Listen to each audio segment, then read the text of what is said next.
গত 3 দিন আগে আমাদের কাছে একটা ভিডিও আসে আমার হাজবেন্ডের ফোনে। তো তাতে তৃণমূলের কিছু নেতাদের মারচোর রিলসের একটা ভিডিও। তো ভিডিওটা 2 মিনিট সম্ভবত 58 সেকেন্ডের।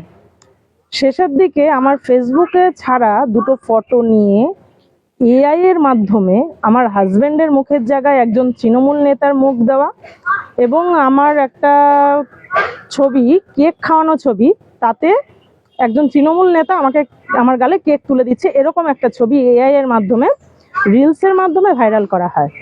এবং আমি যথারীতি প্রশাসনের দ্বারস্থ হই, আমি এফআইআর করি এবং যাদেরকে চিহ্নিত করি তাদের নামে আমরা প্রশাসনের কাছে অভিযোগ জানাই। তাদের মধ্যে থেকে আব্দুল্লাহ মোল্লা বলে একজন আছেন, তার ফোন থেকেও এটা ভাইরাল হয়েছিল। তো বর্তমানে কালকে আব্দুল্লাহ মোল্লা এসে সারেন্ডার করে এবং প্রশাসন তাকে আটক করে। তারপরে যে ঘটনাগুলো হয়, আব্দুল্লাহ মোল্লার কাছে থ্রেড আসে এবং যে করেছে মূল অভিযুক্ত তাকে আমরা আইডেন্টিফাই করতে পারি, মানে যার ফোন থেকে এটা বেশি সার্কুলেট হয়েছে এবং যে এটাকে ভাইরাল করতে বলে, তার নাম হচ্ছে মারুফ দফাদার।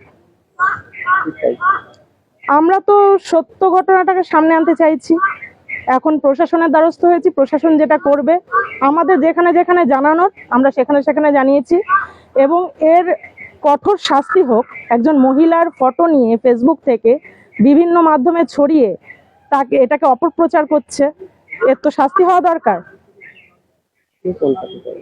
ভারতীয় জনতা পার্টি মহিলা মোর্চার সাধারণ সম্পাদিকা, জেলা বসিরহাট জেলা।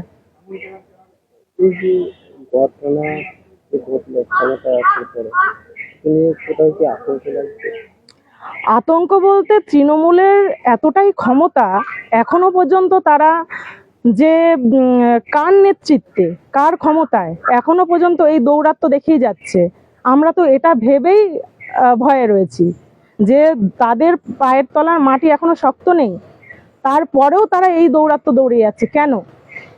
যেখানে নারী সুরক্ষা মন্ত্রী আমাদের অগ্নিমিত্রা পল বলে দিয়েছে নারীদের ওপরে এক মুহূর্ত কোনো রকম অন্যায় অবিচার আমরা সহ্য করব না, সেখানে এখনো পর্যন্ত স্টিল নাও, যেখানে আমরা ভারতীয় জনতা পার্টির কর্মী, দীর্ঘদিনের কর্মী, তাদের সঙ্গে এই ব্যবহার করা হচ্ছে।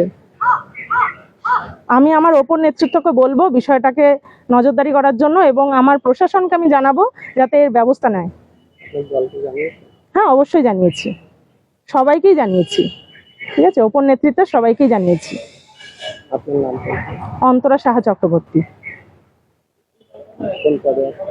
ভারতীয় জনতা পার্টির মহিলা মোর্চার সাধারণ সম্পাদক।